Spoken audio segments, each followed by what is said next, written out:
Em, ok, pues bienvenidos entonces. Hoy tenemos la tutoría sobre compuestos con oxígeno, alcoholes, fenoles y éteres. Em, yo sé que muchos ven la clase por diferido, pero ojalá, ojalá no desistan, ¿verdad? Están conectados solamente dos hoy. Hay que, a estas alturas del cuatrimestre, pues hay que echarle un poquito de ganas. Vamos, todavía todavía nos falta bastante. Entonces, em, para empezar un poco sobre esto,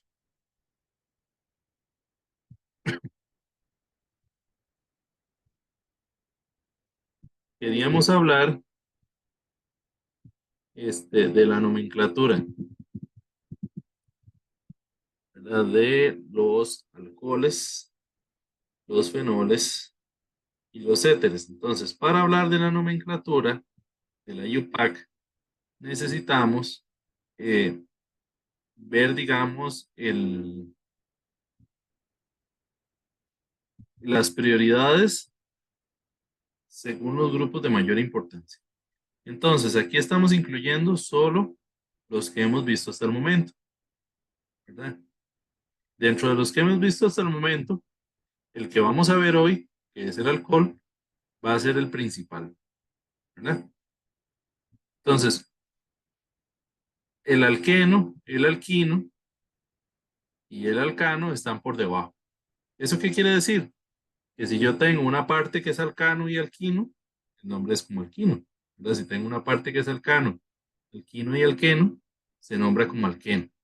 Eso quiere decir que el que va al final es el eno, ¿verdad? Y el de menor importancia va atrás o va como sustituyente. Eh, en el caso de los éteres, y ahorita hablamos de los éteres siempre se nombran como sustituyentes, ¿verdad? Y como sustituyentes reciben un nombre tipo alcóxico. Es decir, por ejemplo, si yo tengo un sustituyente de un carbono, ¿verdad? El alcano de un carbono se llama eh, metano, ¿verdad? El alcóxico correspondiente se llamaría metoxi, ¿verdad? O digamos el de dos carbonos etoxi, o el de tres carbonos propoxi, ¿verdad? Como el alcano, pero sustituyendo la terminación por oxi. Y los halógenos, que todos se nombran como sustituyentes siempre y son además los grupos de menor prioridad.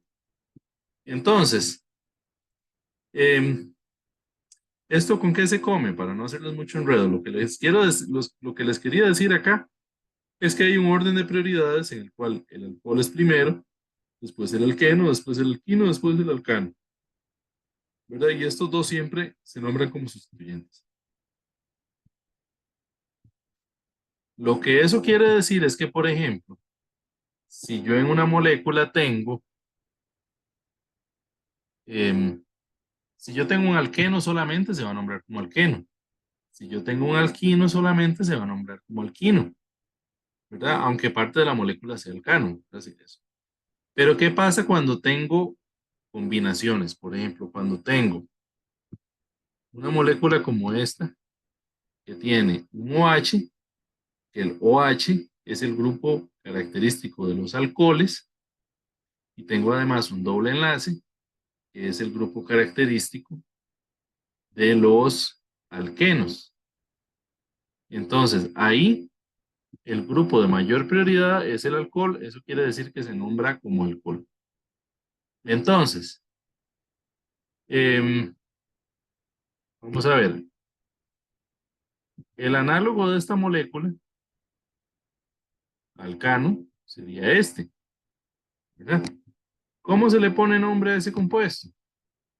Como hemos hecho otras veces, se marca la cadena más larga, se le da numeración en la cual el grupo más principal, en este caso es el alcohol, tenga el número más bajo.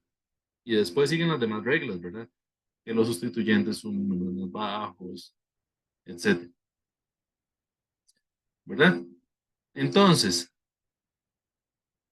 El alcohol es parte de la cadena principal. ¿Por qué? Aunque ahí parece estar fuera, el grupo funcional más importante es el que le da el nombre al compuesto. Y esto es un asunto que hay que tenerlo presente y grabárselo. El grupo más importante le da el nombre al compuesto. Entonces, si esos son cuatro, se llamaría normalmente butano, ¿verdad? Butano se llamaría el alcano de cuatro carbonos. Entonces, ¿cómo se llama este compuesto? Bután 2-ol, ¿verdad? O en el UPAC viejo, 2-butanol.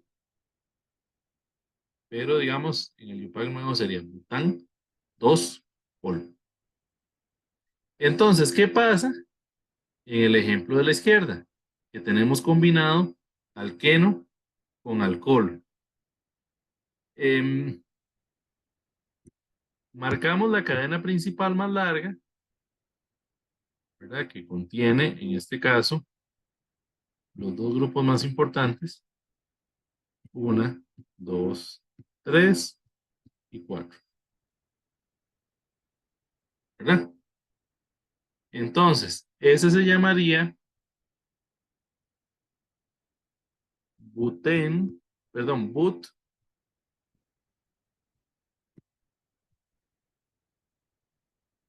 3, porque el alqueno está en 3, en, ahí digamos, de heno, pero el heno pierde la O, ¿verdad? La O la lleva solamente cuando está al final.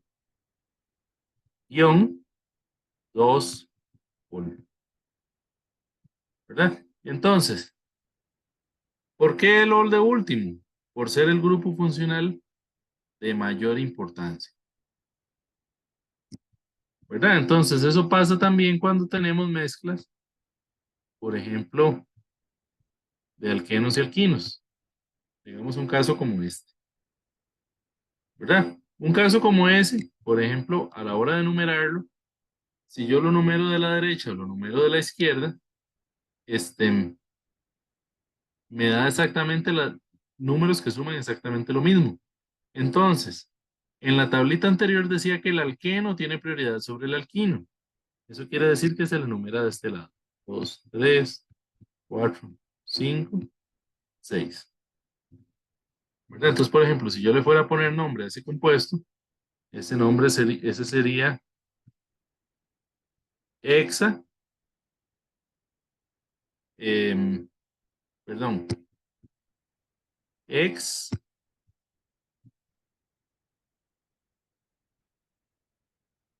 5 in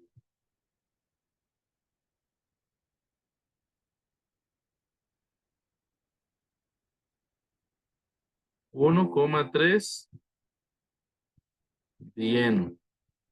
Pero además nos falta aquí que este del medio es E,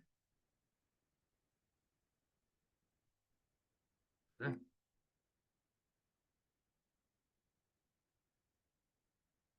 Entonces, eso pasa cuando tenemos ese tipo de mezcla. Em, los éteres, ¿verdad? Les decía que los éteres se siempre como sustituyentes. Y aquí es importante entender que también hay una diferencia entre una nomenclatura UPAC y una nomenclatura común, ¿verdad?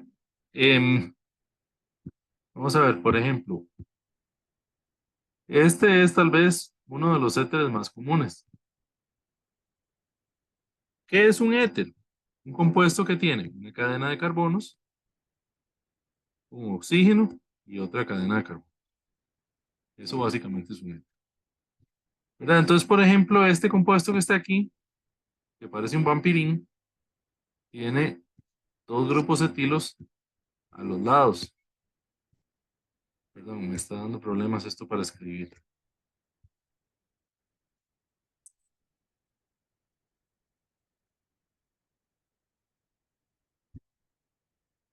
Ok.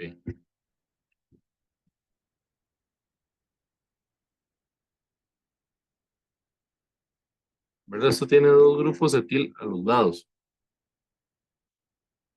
Entonces, como las cadenas miden lo mismo, no hay una cadena más importante aquí, cualquiera de las dos. Yo puedo elegir la que sea. Y la otra sería un sustituyente. Entonces, la otra, que también es una cadena de carbonos, sería de dos carbonos con el oxígeno como sustituyente.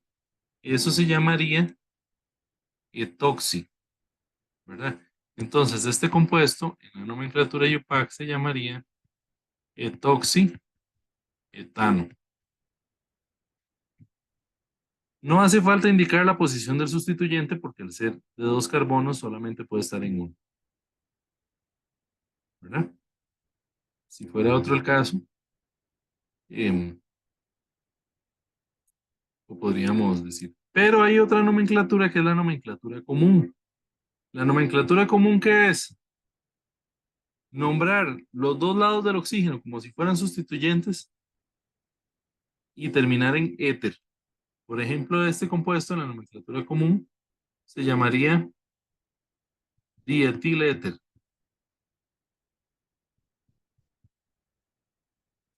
O en otra forma de nomenclatura común se le llamaría éter etílico, ¿verdad? Que de hecho creo que lo usamos en el laboratorio, ¿verdad? Que yo les decía que es un compuesto de un poquillo de cuidado. Tiende a formar peróxidos explosivos, ¿verdad? Muy útil para síntesis orgánica, eso sí. Em, Hay algunos éteres especiales, como por ejemplo el tetrahidrofurano o THF, ¿verdad? Em, por ejemplo, como la dioxina. Dioxina. Creo que son algunos compuestillos ahí de algún interés. Ok, ¿qué pasa con los aromáticos? Los aromáticos siguen más o menos las reglas que ya hemos visto, con la salvedad de que como base utilizan este compuesto que se llama fenol, ¿verdad? Em, entonces, por ejemplo, si yo tengo, em, no sé, un compuesto de este tipo, eso se llamaría algo así como 2,4 dicloro fenol, ¿verdad? Entre el 2,4 va un guión y el fenol va pegado, solamente que aquí por el asunto de espacio lo puse, ¿verdad? Pero bueno, esa básicamente es la nomenclatura de los fenoles.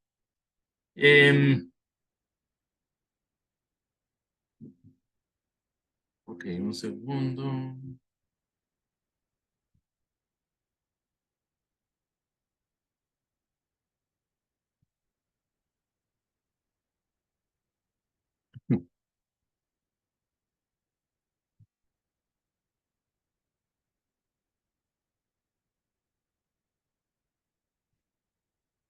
Hay unas reacciones ahí de repaso, que son reacciones que sirven para preparar alcoholes. Em, por ejemplo, yo puedo hacer una sustitución nucleofílica, ¿verdad? En la que utilizo un alcoxil, ¿verdad? Por ejemplo, ahí, esta sal de potasio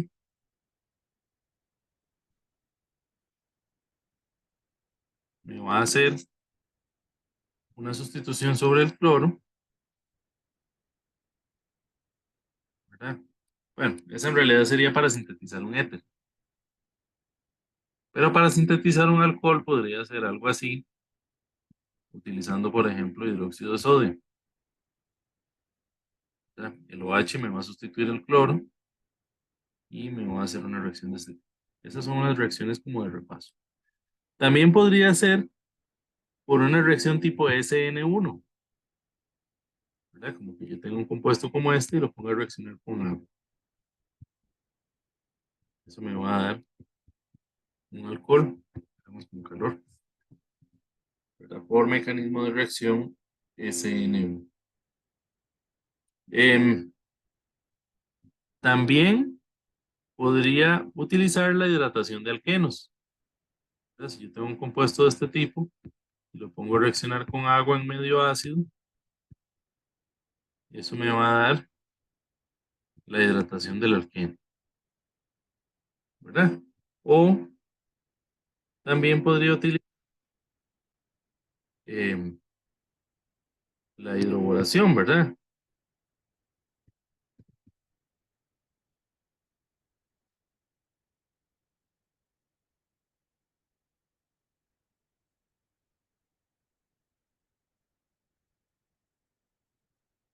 ¿Verdad? Que esta reacción me va a dar también un alcohol.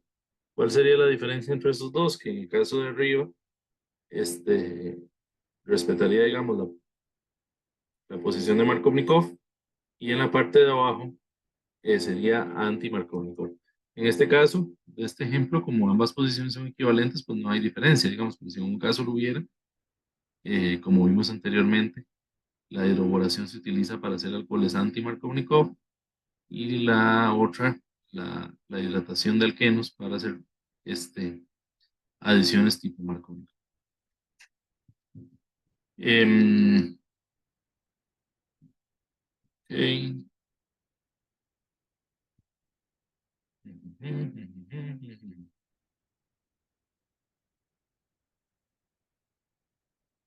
Ok, hay una reacción que es análoga a la hidratación, a la, a la, a la hidratación de alquenos. Vamos a ver, si yo tengo, por decir algo, un alqueno de este tipo, yo lo trato con agua y medio ácido, ¿verdad? Y me va a dar un producto de este tipo. ¿Qué pasa si en lugar de tener agua y ácido, yo tengo un alcohol y ácido? ¿Verdad? Digamos, por decir algo, metanol.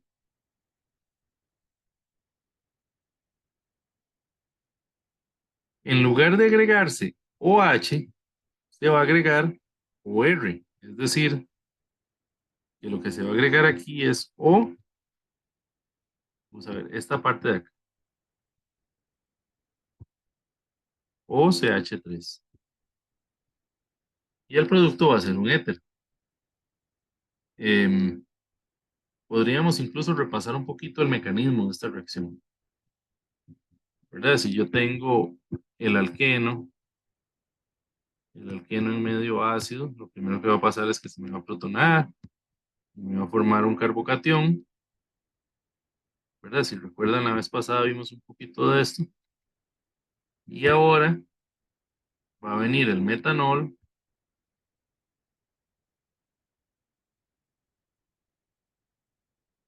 y me va a atacar en esa posición.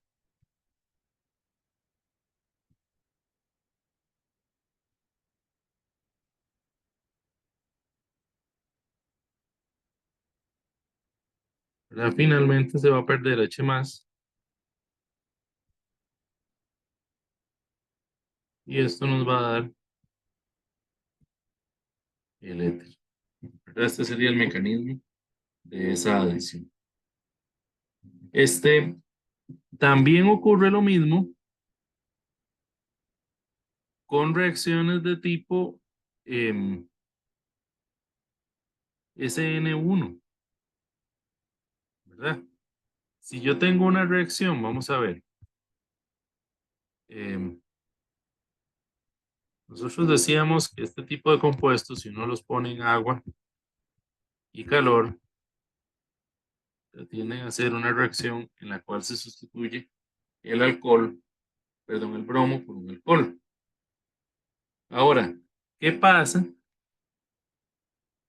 si en lugar de tener agua yo tengo, digamos, etanol?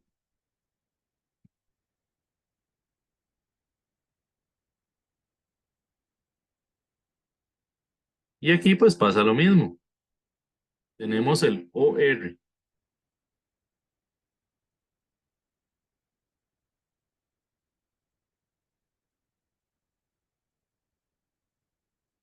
¿verdad? Que es el que sustituye, en ese caso, el, el bromo. Entonces, repasemos un poquito, no importa. ¿Cómo era el mecanismo de la reacción de arriba? Que es una SN1, ¿verdad? En la SN1, nosotros decíamos que lo primero que ocurría es que el grupo saliente se iba, ¿verdad? Se formaba un carbocatión y el carbocatión era atacado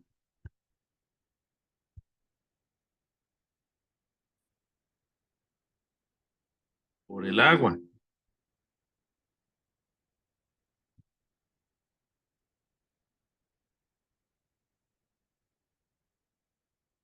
Entonces, esto nos da un ion oxonio, que es un cation, ¿verdad? El cual después pierde H más para darnos el producto final. Ahora, ¿qué pasa entonces en la segunda reacción? En la segunda reacción, voy a borrarla un poquito.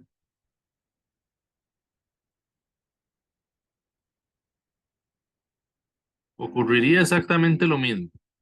Como toda SN1 pieza en que se va al grupo saliente y se forma el carbocatión. Este carbocatión ahora va a ser atacado ya no por agua, sino por el alcohol.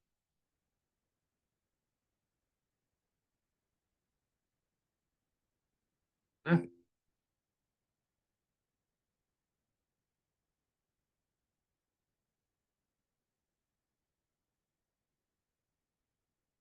Y finalmente se pierde un H más y nos va a dar un... Ah, bueno, perdón, la reacción que teníamos no era con metanol, sino con etanol, ¿verdad? Aquí eran dos carbonos. Entonces lo mismo acá, eran dos carbonos, ¿verdad? Y acá son dos carbonos, ¿verdad?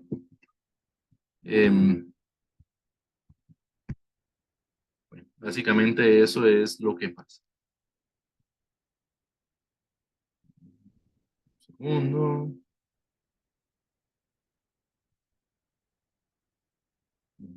Mm, mm.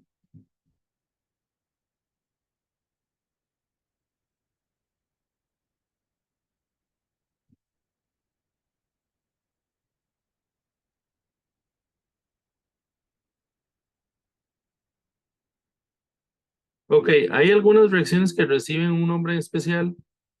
Hay algunas que son un poquito más especiales, otras que son un poco menos especiales. Hay una, por ejemplo, que se llama la síntesis de Williamson. La síntesis de Williamson básicamente es una SN2, ¿verdad? Yo tengo una molécula de este tipo, ¿verdad? Y como les decía, lo que pasa es que se forma el éter, ¿verdad? Y está cómo es el mecanismo. El mecanismo típico de una SN2, es decir, yo tengo sustrato que es un cloruro, ¿verdad? El ion que ataca, y eso nos forma un intermediario, ¿verdad? Un estado de transición, en el cual yo tengo el grupo que está atacando aquí a medio ingresar, perdón, y este grupo a medio ingresar, ¿verdad? Y tengo el cloro a medio salir, ¿verdad? Y finalmente pues el cloro termina de salir y se realiza la sustitución, ¿verdad? No es una reacción que no tiene mucho de especial esta síntesis de Williams. Hay una que se llama deshidratación de alcoholes, ¿verdad? Esta, por ejemplo, si yo tomo 2 moles de sulfúrico y tiene unas condiciones, perdón, 2 moles de etanol en ácido sulfúrico a 140 grados, ¿verdad? Yo soy capaz de deshidratarlos y hacer el éter. Esa es una reaccioncilla medio especial y se llama deshidratación de alcoholes. Ok, hay una que se utiliza para preparar fenoles, que se llama la sustitución nucleofílica aromática. Si ustedes recuerdan, las reacciones que vimos sobre los aromáticos, todas son de sustitución electrofílica aromática, no sustitución nucleofílica aromática. De esta reacción no vamos a detallar el mecanismo, pero eh, es diferente al caso anterior, ¿verdad? Que el anillo actúa como un electrófilo. En este caso actuaría como, perdón, que sobre el anillo se sustituye un electrófilo, en este caso sobre el anillo se sustituiría un nucleófilo, ¿verdad? ¿Qué podría ser un halógeno como el cloro, ¿verdad? En, en este caso, esa reacción se utiliza en hidróxido de sodio fundido, ¿verdad? Esa mezcla es una mezcla, o ese compuesto en realidad, porque no es mezcla, es un compuesto extremadamente corrosivo, ¿verdad? Porque si el hidróxido de sodio, que es un sólido, es una sustancia muy corrosiva, ¿verdad? Agarrar hidróxido de sodio puro y fundirlo, es decir, calentarlo, ¿verdad? Hasta que se derrita y ahí disolver el otro compuesto, eso es una mezcla exageradamente corrosiva. Y es una mezcla tan reactiva que me logra sustituir un cloro de un anillo aromático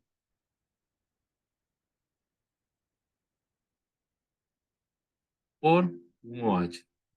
Esto no es una sustitución nucleofílica normal, ¿verdad? No es una SN2 ni es una SN1.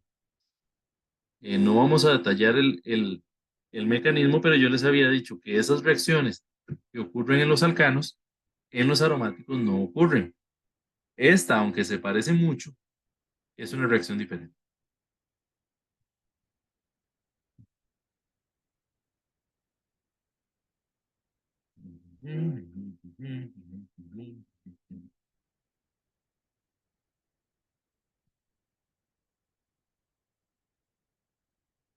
Ok, antes de ver las reacciones en multietapa, queríamos ver un poquito las reacciones de Grignard. Las reacciones de Grignard son las otras que se utilizan para preparar alcoholes.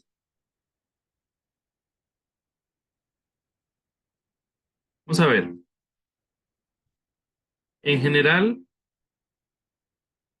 em, hemos visto muchas reacciones de química orgánica, pero estas reacciones casi todas no tienen la capacidad, este, no tienen la capacidad de alargarme las cadenas de carbono, ¿verdad? Dentro de las reacciones que hemos visto, alguna que tenga la capacidad de alargar la cadena de carbonos sería, por ejemplo,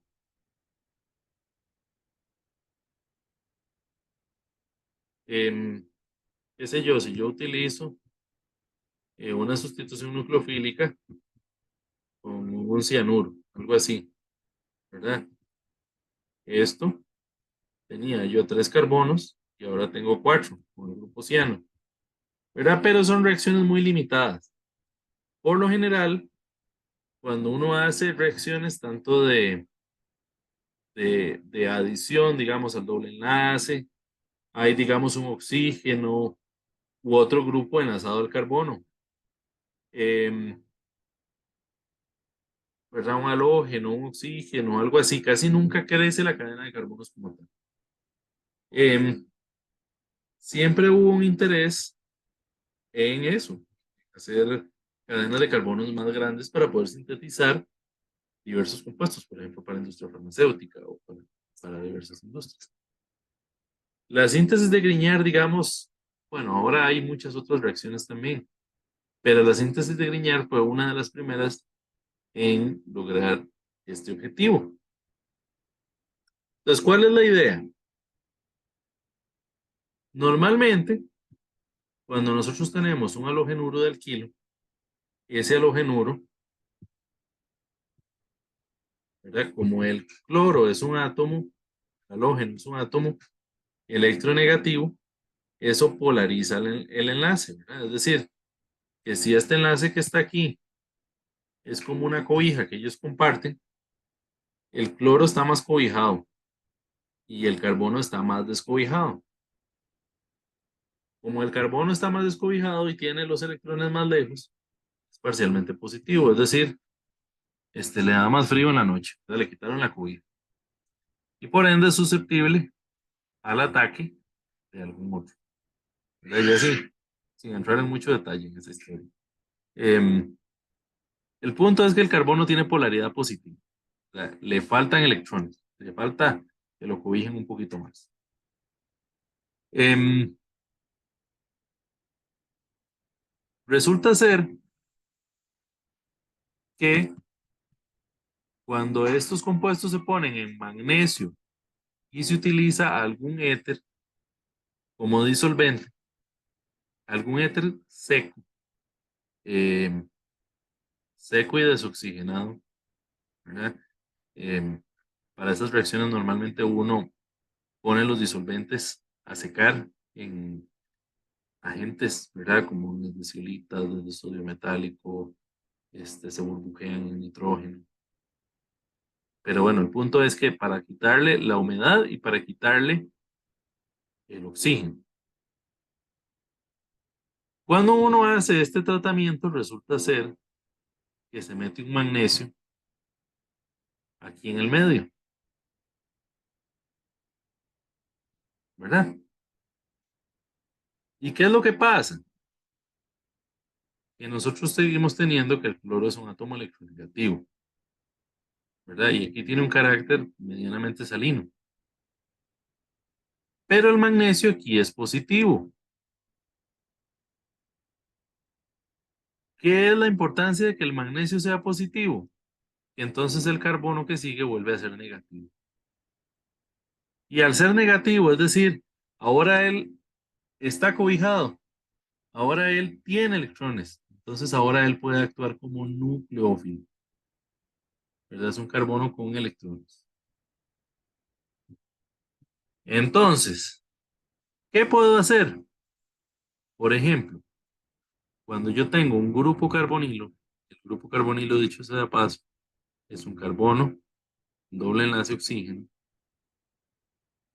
¿verdad? Este tipo de compuestos, el oxígeno también es un átomo muy electronegativo, ¿verdad? Entonces el carbono de abajo es deficiente en electrones. Si yo pongo a reaccionar un compuesto de estos con un reactivo de Grignard de este tipo, el reactivo de Grignard actúa como nucleófilo. ¿Y qué es lo que va a hacer? Me va a atacar acá. ¿Ocasionando qué? Ocasionando que esto se mueva para allá, ¿verdad? ¿Y eso qué producto me va a dar entonces?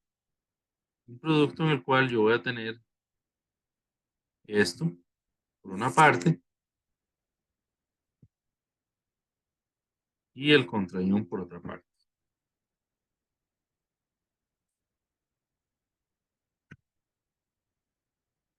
Finalmente, yo pongo en un paso agua o agua ligeramente ácida, ¿verdad? Y logro protonar ese compuesto que se formó ahí, ¿verdad? Entonces, de esa manera logro preparar alcoholes. Em, esta les queda un poquito clara, la síntesis de Grignard. ¿Alguna duda con esto?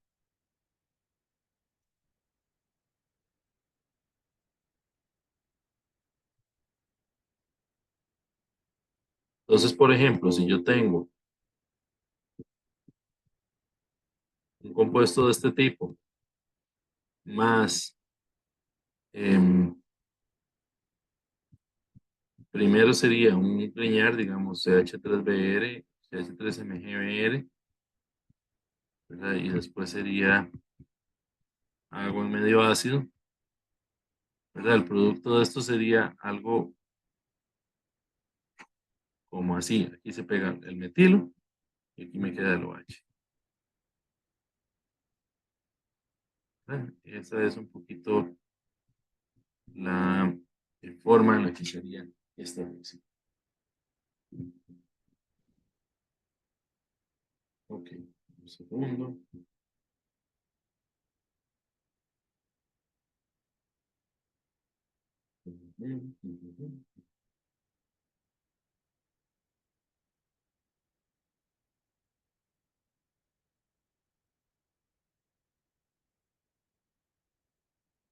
Ok, otras reacciones de las cuales no vamos a ver ningún mecanismo, es decir, vamos a ver solamente em, cómo procede la reacción, tienen que ver con reacciones de oxidación y reducción.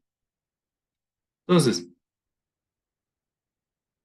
la primera cosa que ustedes tienen que saber es que la oxidación y la reducción normalmente en química orgánica em, se ve un poquito distinto a la oxidación y reducción que uno está acostumbrado a ver en química 1 y 2, ¿verdad?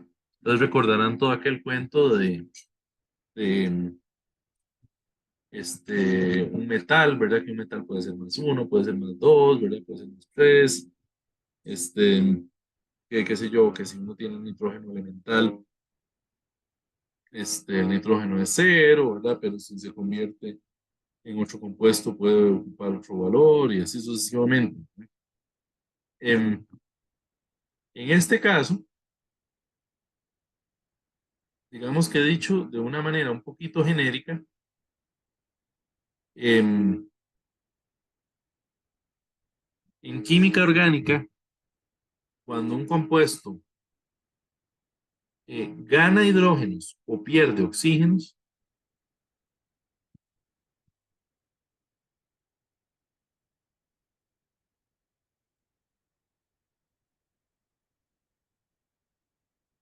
digamos que oxígeno sería cualquier átomo más electronegativo, digamos, pero en términos generales, oxígeno, como lo más común, gana hidrógeno, pierde oxígeno, ese compuesto se reduce,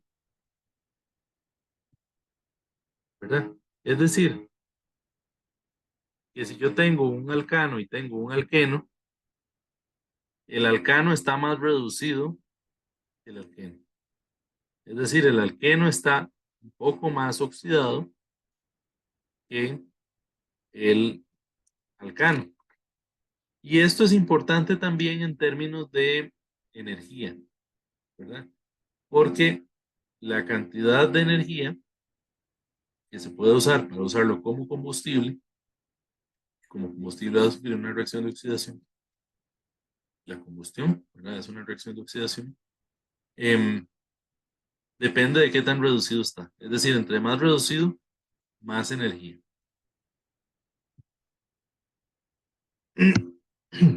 Ok, entonces, oxidarse, por el contrario, sería lo opuesto, ¿verdad? Que sería perder hidrógenos o ganar oxígeno. Entonces, por ejemplo, imaginémonos que yo tengo eh,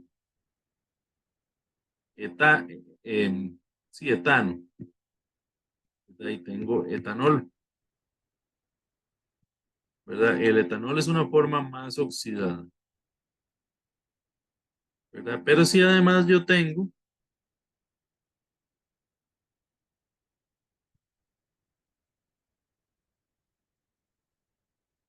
digamos acetaldehído, vamos a ver, no sé si ustedes lo logran ver, pero acá, por ejemplo, en este primer caso, habían 3 hidrógenos acá y 2 hidrógenos acá. Aquí siguen estando los 3 hidrógenos, pero aquí perdió los 2.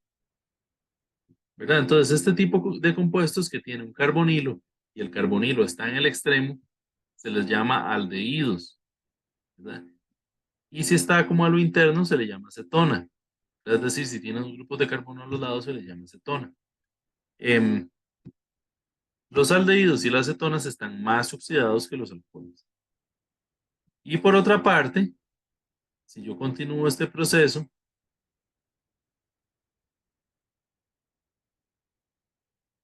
¿verdad? Este, a diferencia del anterior, tiene un oxígeno extra ahí, ganó oxígeno, es decir, se oxidó. Y este tipo de compuestos que tienen este grupo, que se llama grupo carboxilo, ¿verdad? Ese tipo de compuestos se llaman ácidos carboxílicos. Por ende, si yo voy hacia allá, y paso de ácido carboxílico a aldehído o acetona, estaría haciendo una reacción de reducción, ¿verdad?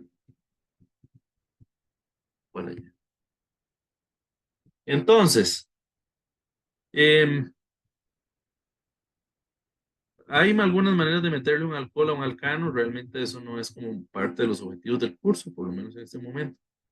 Pero si quisiéramos hacer esa reacción se podría hacer en 2 etapas, ¿verdad? Halogenación radicalaria y después em, sustitución nucleofílica. Entonces, centrémonos un poquito en esta otra parte. Pasar de alcoholes a aldehídos o cetonas o a ácidos carboxílicos.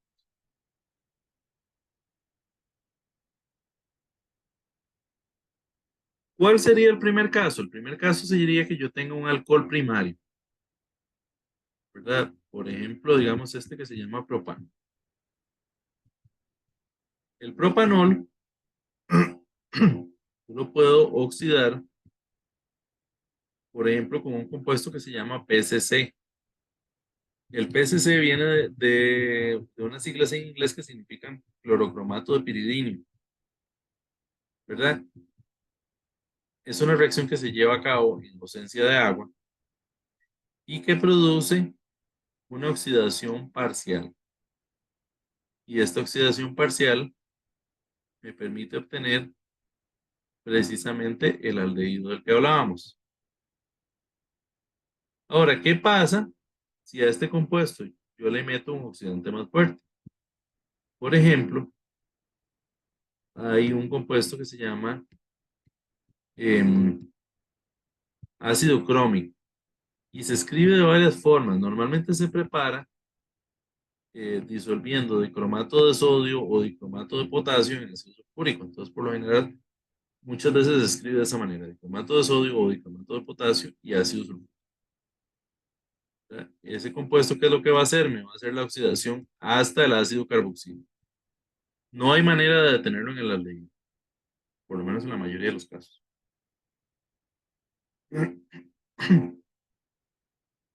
Les decía que se escribe de varias maneras. ¿Por qué? Porque esto se supone que cuando se mezcla, forma un compuesto que tiene esta estructura: H2CrO4. Entonces, algunas veces lo pueden ver así escrito, como H2CrO4. Es la misma cosa.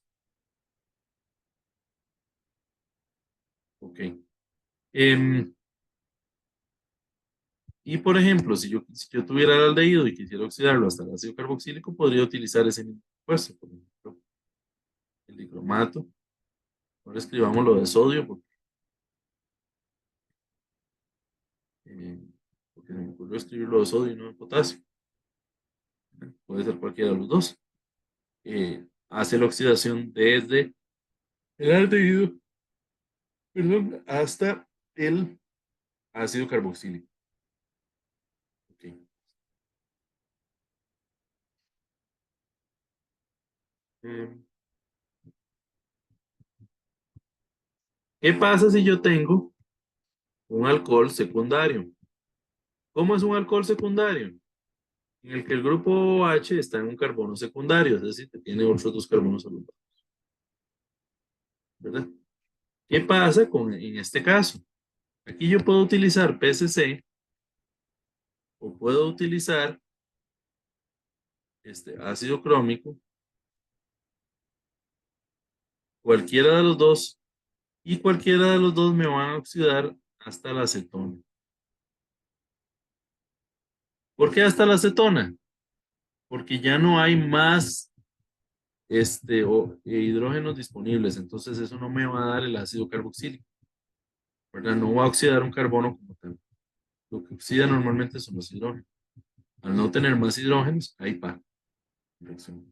Con cualquiera de los dos me va a dar exactamente lo mismo. Ok. El tercer caso sería que yo tenga un alcohol terciario.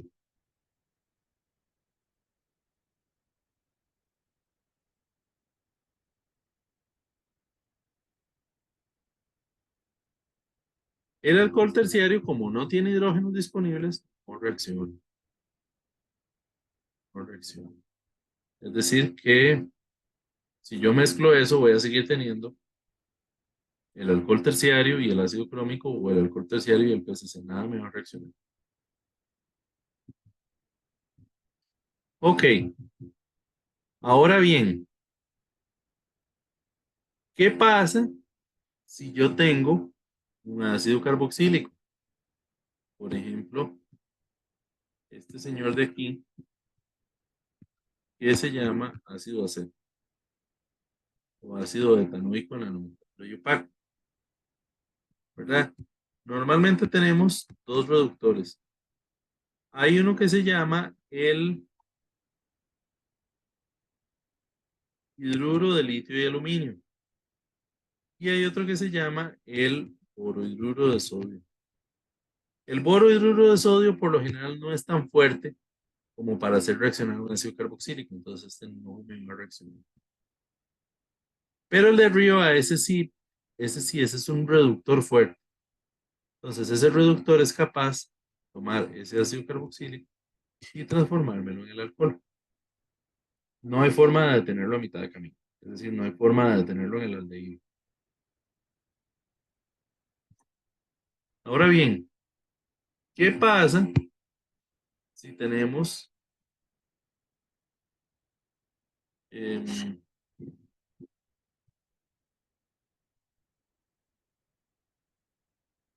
un aldehído o una acetona, ¿verdad? Y le hacemos reducción con borohidruro de sodio.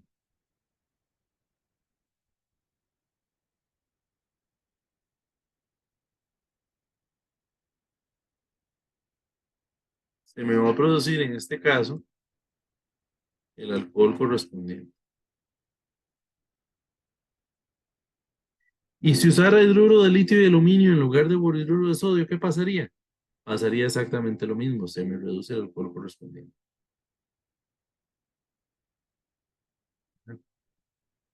Y si yo tengo un alcohol, pues ya esos ya no se van a producir más en este tipo de reacciones.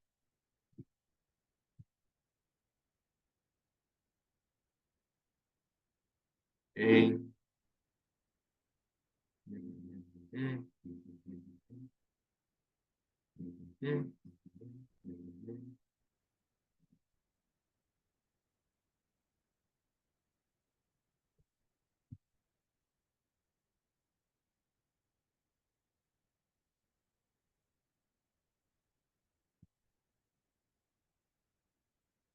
Ok, otra pregunta. ¿Cómo se obtienen los alcóxidos? ¿Verdad? Si yo tengo, em,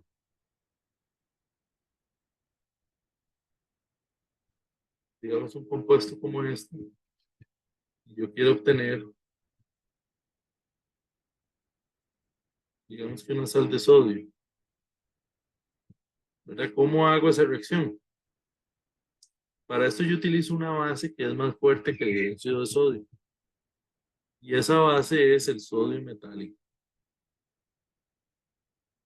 ¿verdad? El sodio metálico es capaz de hacer esa reacción de transformarme alcoholes en alcoholes.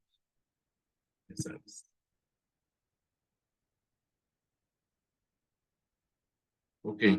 Em, los éteres. ver.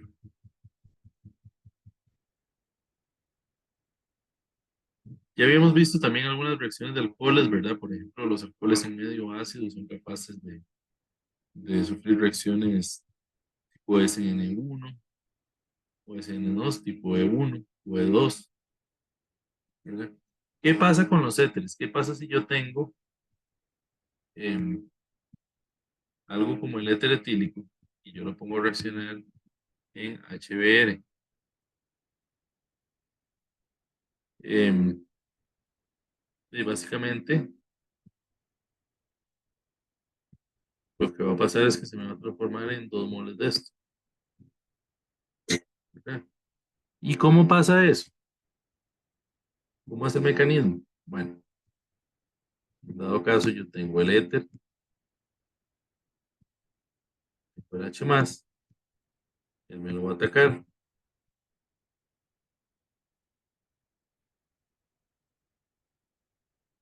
¿verdad? Me va a formar el ion oxonio, este ion oxonio va a ser atacado por este grupo que lo va a sustituir, ¿verdad? Ahí nos va a dar esto más este.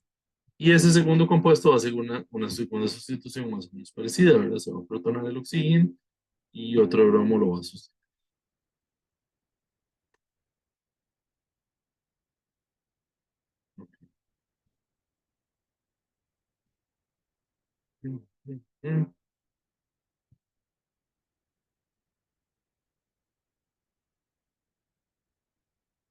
Ok, los epóxidos.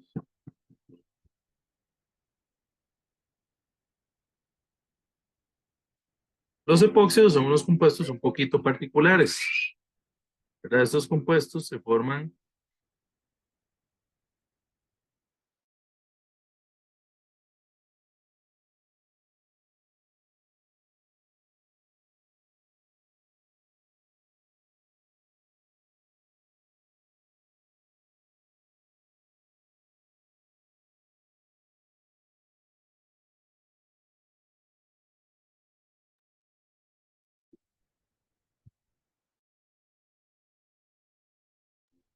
estos compuestos se forman a partir de alquenos, ¿verdad? Este, cuando yo pongo un alqueno con un peroxiácido, ¿qué es un peroxiácido? Vamos a ver, y mejor empezar ahí.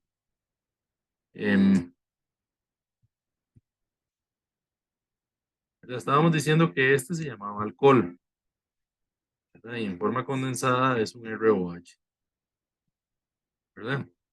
Este de aquí es un aldehído. Forma condensada lo escribimos como RCHO, ¿verdad? Este de aquí se llama cetona. Vamos a alcohol, aldehído, cetona. Este es un R, COR, ¿verdad?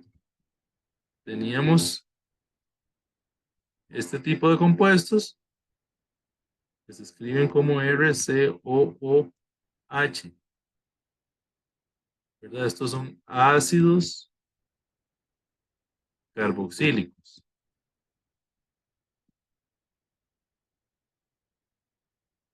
¿verdad? Y podríamos tener uno más,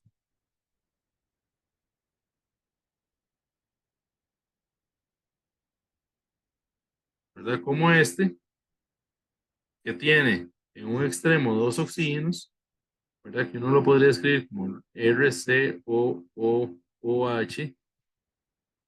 ¿verdad? Que este se llama ácido, o más bien peroxiácido, peroxiácido, ¿verdad? Ok, cuando yo pongo un alqueno En presencia de un peroxiácido cualquiera, puede ser, por ejemplo, em, ácido peroxiacético. ¿Verdad? Algunas veces también, yo les decía, bueno, la forma condensada de esto sería, por ejemplo, CH3COOH. Algunas veces también nos escriben CH3CO3H,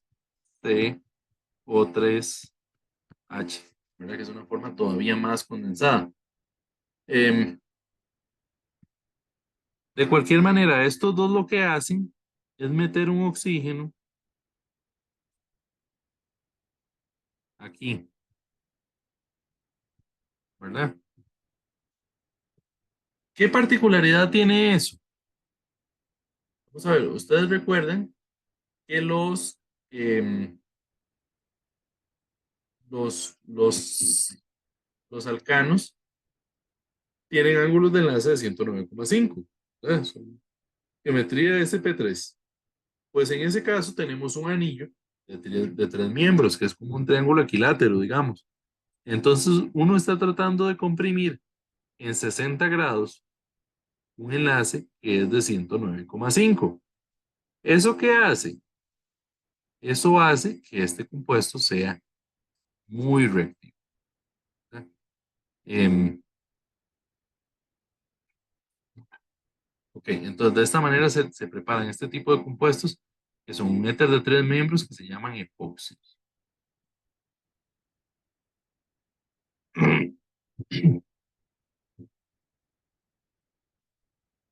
El epóxido tiene dos maneras de reaccionar.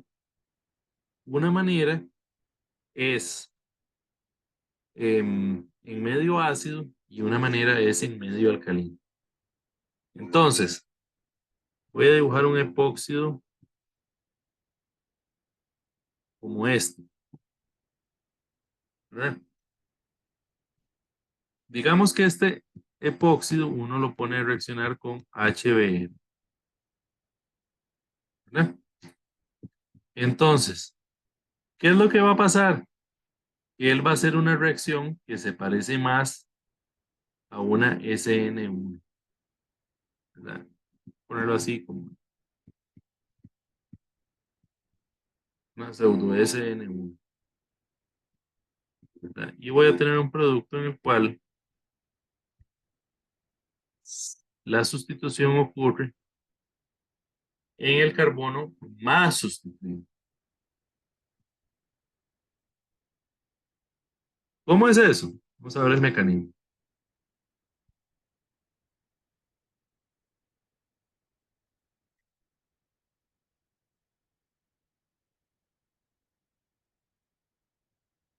Lo primero que pasaría acá es que se protona el oxígeno.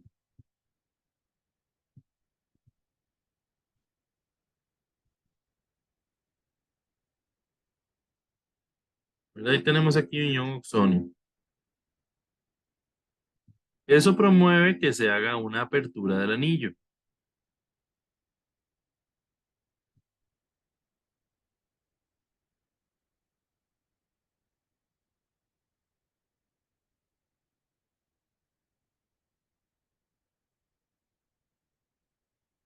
Ok, aquí entonces uno se pregunta, ¿por qué la apertura es esa y no esta?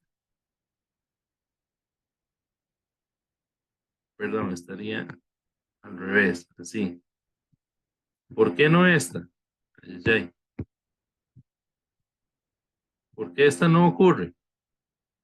Porque en este caso estamos ocasionando un carbocatión que es terciario y en el otro caso estaríamos haciendo un carbocatión primario. Entonces, como decíamos que esta se parece un poco más a una SN1, este sigue el terciario que es el más estable, ¿verdad? En caso de que haya diferencia entre ellos, ¿verdad? Eh, Finalmente, en el último paso, tenemos el bromo. El bromo ataca el carbono,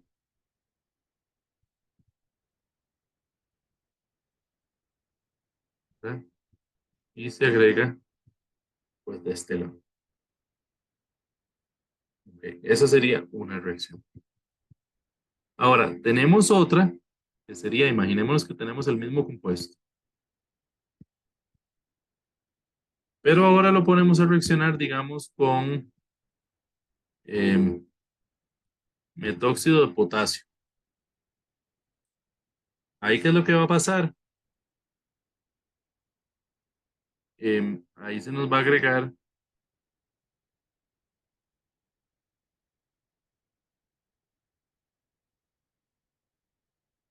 bueno, y un segundo paso de hidratación, ¿verdad? Ahí se nos va a agregar de este lado. Ok.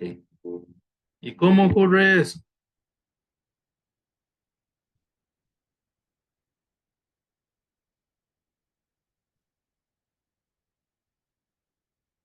¿Cómo ocurre?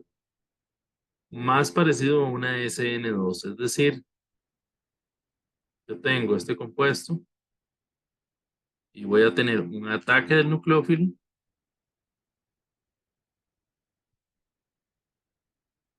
¿verdad? El carbono menos sustituido, y esto me va a ocasionar la apertura del anillo,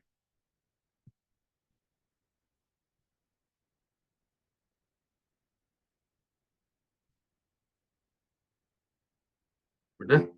Esto eventualmente tendría el mismo contraión que sería el potasio, ¿verdad? Y en un segundo paso de hidratación, este, pues se le agregaría un H más, ¿verdad?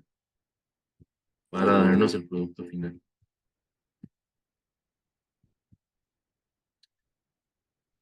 Y me faltó la carga menos. Cosas que hay que tener en cuenta. Vean que en este mecanismo alcalino aparecen las cargas negativas, ¿verdad? Aquí no nos aparece ninguna carga positiva. Por el contrario, en el mecanismo ácido nos aparecen solo cargas positivas y no nos aparece ninguna carga negativa. Esto es importante, digamos, porque no coexisten, ¿verdad? No podrían coexistir. Digamos, estas especies, por ejemplo, son muy alcalinas. Si yo tengo un medio ácido, esto inmediatamente se protona. No podría tener una especie así. ¿Verdad? Es una cosa que deben tener en cuenta. Dicho sea de paso, los epóxidos eh, se utilizan mucho para diseño de materiales, ¿verdad? Yo no sé si ustedes han oído, bueno, hay cosas desde cosas como las epoxipolo, la epoxilina, o estas, ¿verdad? Que uno mezcla, que vienen como, ya sea dos tubitos de dos componentes que uno mezcla, o a veces es como una masilla que trae una de un color y otra de otra, o vienen eh, ¿verdad? Un tubito con fuera de un color y adentro de otro, y usted lo revuelve hasta que se mezcla y después de un rato se endurece, ¿verdad? Ese tipo de reacciones se hace con epóxidos. También, ahora hay unas que están como muy de moda, que son eh, como estas mesas, ¿verdad? Que yo no sé si ustedes han visto. Toman una resina transparente o de colores, ¿verdad? De dos componentes, hacen la mezcla. A veces ponen como unos trozos de madera en el centro o algo así. Le echan el líquido y lo dejan secar. ¿Verdad? Ese tipo de resinas tiene este tipo de grupos, ¿verdad? Epóxidos.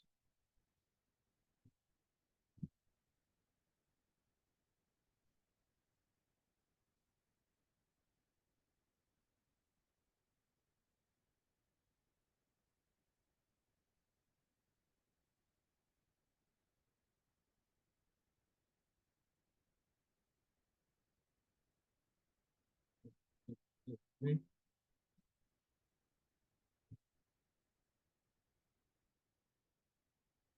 ¿Qué me falta? Falta uno por aquí. Sobre los epóxidos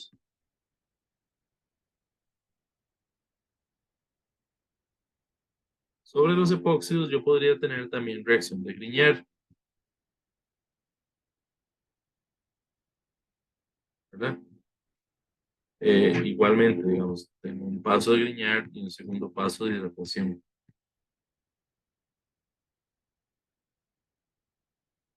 ¿verdad? Entonces, por ejemplo, el Grignard lo que me haría es extenderme la cadena de un lado, ¿verdad? Y el otro grupo me elimina. Este,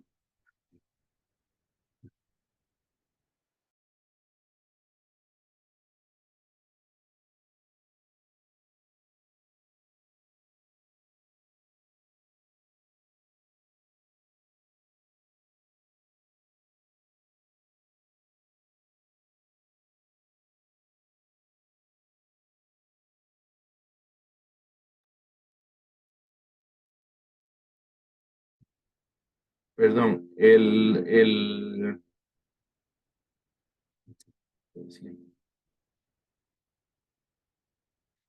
Grignard, el Grignard es una reacción que se parece a la del medio alcalino, ¿verdad? Es decir, que si yo tengo, por ejemplo, en una posición más sustituida que la otra, ¿verdad? Digamos, algo así, ¿verdad? Este grupo se me va a agregar en el lado menos sustituido. Es decir, que si esto se abriría para este lado y lo que venía del Grignard se me pegaría, digamos ahí. ¿Me explico?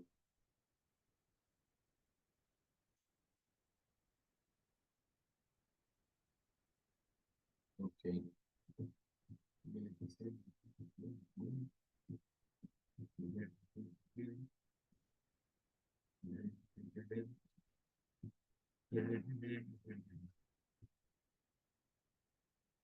Me falta decir tal vez que los fenoles son compuestos que tienden a ser más ácidos que los alcoholes, ¿verdad?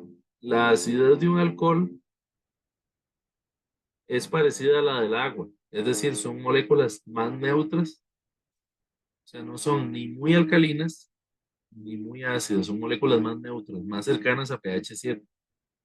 Eh, el metanol es ligeramente más ácido y los demás son ligeramente menos ácidos, pero son muy parecidos al agua.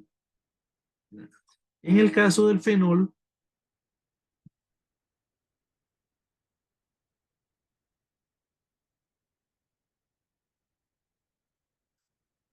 eh,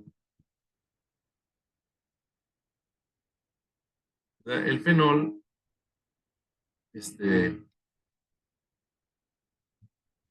para perder un hidrógeno,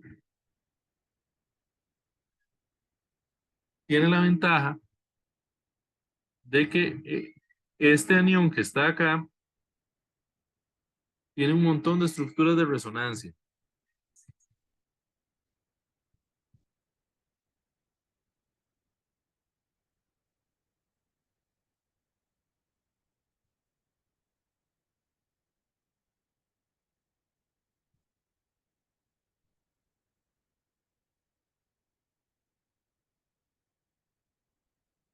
¿verdad?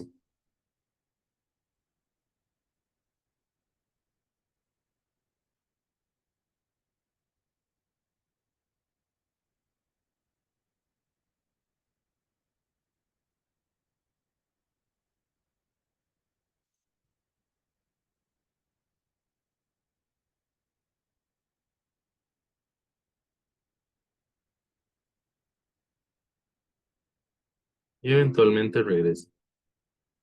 Esa deslocalización de electrones lo que significa es que la base conjugada es más estable como base conjugada. Y eso lo que significa es que para el fenol no es tanto problema perder su hidrógeno, perder su H más. Y por ende el fenol es una sustancia que es bastante más ácida que los alcoholes. Es decir, los alcoholes aromáticos son bastante más ácidos que los alcoholes alifáticos. Esa es como la conclusión de esta parte. Eh,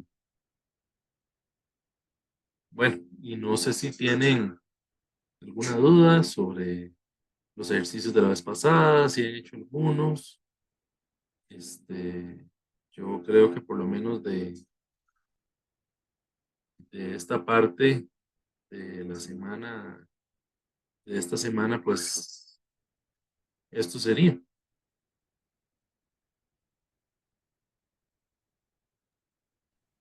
Entonces, yo quería preguntarle si será posible que usted pueda pasar, digamos, las respuestas de los ejercicios finales de los tres capítulos, el 5, el 6 y el 7. Así como no ven las respuestas, entonces, digamos, algunos se resuelven en clases, pero hay otros que no. Ujú. Ok, sí, sí, sí lo podemos hacer. Otra cosa que les iba a decir es que también eh, el profesor Roy mandó, me parece que le mandó el correo a todos, mandó como una practiquilla que él hizo. Es como un Google Forms que se autorrevisa, ¿verdad? Y está bastante buena también, entonces ahí ustedes pueden considerar resolverla. Pero sí, está bien, yo voy a preparar la solución de los ejercicios finales de los capítulos y se los mando. Está bien, muchas gracias, Ok, profe. profe. Profe, una consulta. Ajá. Una consulta. Tú al final, avisaste si ibas puesto la nota a todos los exámenes orales. Ok, voy a parar la grabación.